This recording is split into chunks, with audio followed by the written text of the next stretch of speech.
este video vamos a analizar el método de evaluación que llamamos empírico, o sea, basado en la experiencia, también llamado de evaluación técnica, porque en función del estudio racional de la evolución del valor de los bienes a partir de su valor nuevo, su valor de reposición, permite determinar el valor de bienes que ya son usados, antiguos, que ya tienen cierto desgaste, etc. Definiciones previas respecto de este método, las definiciones que tenemos que conocer. Uno es el tema del valor, el resultado, que es el valor actual. Actual no en el sentido de actualidad temporal, sino al valor real del bien, al valor que tiene una vez que tiene cierto desgaste, cierto uso, etcétera, a la fecha de que se realiza la evaluación.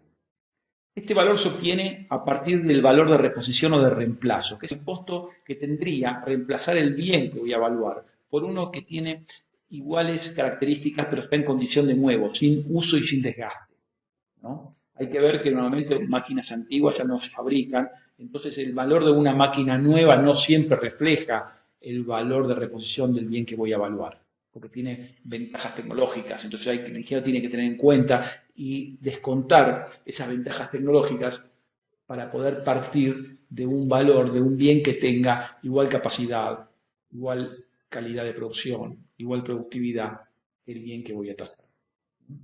Otra definición que debemos de conocer es el valor residual, que es el valor que tiene un bien al final de su vida útil, cuando ya no sirve para la utilidad para la cual fue concebido. Una maquinaria, valor rezago, o de escombros en una construcción civil. Y luego la depreciación, que es la pérdida del valor del bien a lo largo de su vida útil. Hay que distinguir la diferencia que tienen estos conceptos que acabamos de ver para este método con los métodos contables, ¿no? El método contable, en cambio, tiene el valor real de un bien. En lo actual tenemos el valor de inventario. El valor contable o de libros obtenido a partir de su valor histórico o a lo sumo el valor histórico ajustado por inflación, menos las amortizaciones. Cuando las amortizaciones no es el mismo concepto que la depreciación, porque la amortización es la distribución contable de un gasto duradero en varios periodos y generalmente es el más corto que permite la autoridad fiscal, porque esto le permite recuperar al empresario a través del descuento de los impuestos el valor de la inversión. A través del tiempo, diversos especialistas han graficado curvas de depreciación de los bienes en función de distintas variables. Acá vemos algunas de esas curvas donde los bienes empiezan con un valor de 100%, en este caso 1000, y a través del tiempo van perdiendo valor. Las curvas que a nosotros nos interesan son fundamentalmente lo que llaman la curva de Ross. Ross llegó a la conclusión que las construcciones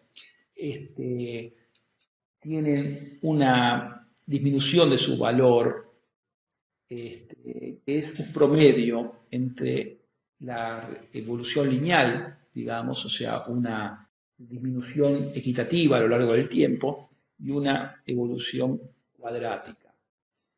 Nosotros para las maquinarias utilizamos la depreciación lineal, y para las construcciones utilizamos la depreciación que llamamos de Ross con la modificación de Heidegger. También se utiliza mucho los métodos, digamos, las hipérbolas, que tienen una mayor disminución del valor al inicio de la vida del bien, como en el caso que se muestra aquí, la curva celeste, que refleja el valor de aquellos bienes que son suntuosos, por ejemplo los automóviles, donde la gente paga un plus por tener un equipo nuevo. Entonces, todos sabemos que el automóvil el primer año disminuye su valor del 20% y después va siendo cada vez menor. Vamos a estudiar ahora la curva que utilizamos para los edificios, que es la curva de Ross con la modificación de Heidegger. Ross encontró que la depreciación lineal que utilizamos en matemática, en maquinarias, no refleja la disminución del valor de los edificios.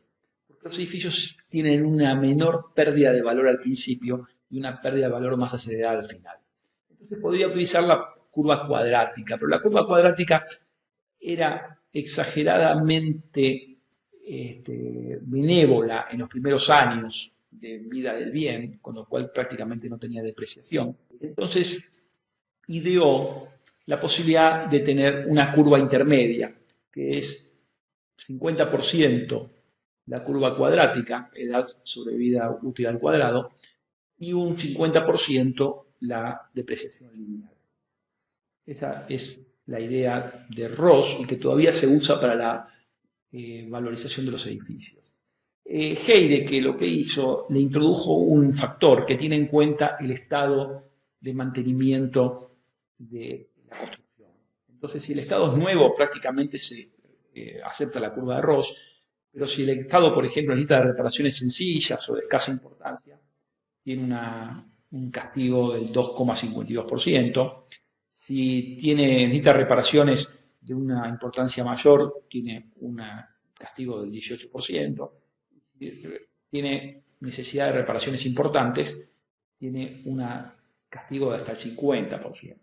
El ingeniero tendrá que tener mucho cuidado en la apreciación tanto de la vida útil del bien como del estado de conservación, porque vamos a ver que son dos factores muy importantes, y si bien la curva es muy sencilla, luego se adapta a muchas situaciones a partir de la correcta determinación de los parámetros.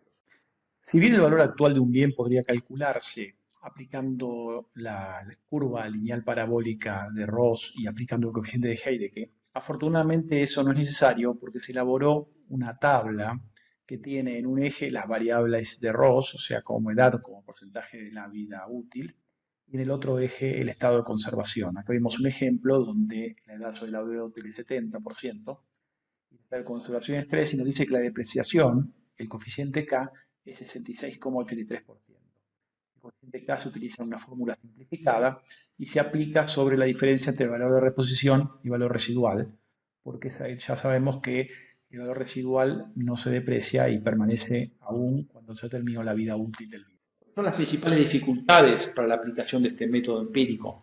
Bueno, la principal dificultad es averiguar y estimar el valor de reposición de los bienes cuando los bienes se han dejado de fabricar, cuando ya no hay en el mercado bienes nuevos similares a los que estamos evaluando. Esa es una principal dificultad donde el evaluador tiene que averiguar el valor de bienes que se fabriquen actualmente y pesar o tener en cuenta la diferencia de tecnologías con el bien que estamos evaluando. Y la otra dificultad es determinar la vida expectante. Porque lo que llamamos vida útil no siempre es la vida media. Ahora lo vamos a analizar. El gráfico nos muestra una curva de distribución de la disminución de la población de bienes ingresados al mercado en un cierto año, y en la parte inferior la curva de densidad. Fíjense ustedes que cuando la población disminuye el 50%, estamos en el centro de la curva de densidad, que es la curva de Gauss, y la vida media es el baricentro de esta distribución. La vida media resulta ser la vida útil cuando los bienes son construidos o puestos en funcionamiento. Sin embargo, si nos podamos en un momento posterior, hay que restar de la curva de distribución los bienes que han dejado de prestar servicio.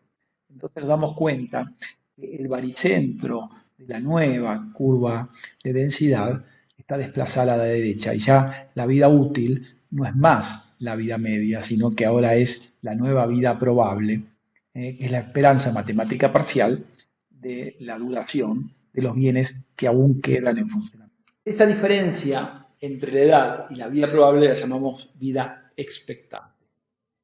Entonces el ingeniero no tiene que caer en la simplicidad de buscar de tablas la vida media de un bien, sino que básicamente lo que tiene que es pararse frente al bien y determinar cuánto es la vida expectante de ese bien, que se puede sacar estadísticamente, pero si no se puede sacar estadísticamente, influye muchísimo en la apreciación del ingeniero.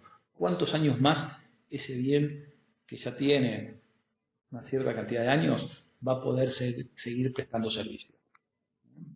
Aquí vemos la curva de depreciación de un bien, de como que la caída del valor de un bien, de acuerdo a Ross y Heidegger, que para una vida media de 50 años, al inicio, que es la curva azul, en el año 0, pero cuando ya cumplió prácticamente el 75% de su vida, entonces se modifica por la curva roja, e inclusive calculada al final de su vida útil, diciendo, bueno, si bien la vida media eran 50 años, a los 50 años todavía hay bienes que están en funcionamiento.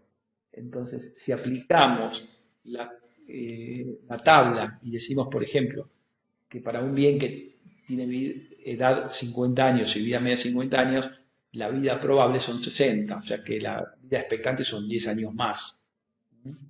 Y ahí está calculado la depreciación tomando en cuenta estos parámetros. Esto lo que quiere decir es que la curva de depreciación se va modificando a lo largo de la vida útil del bien.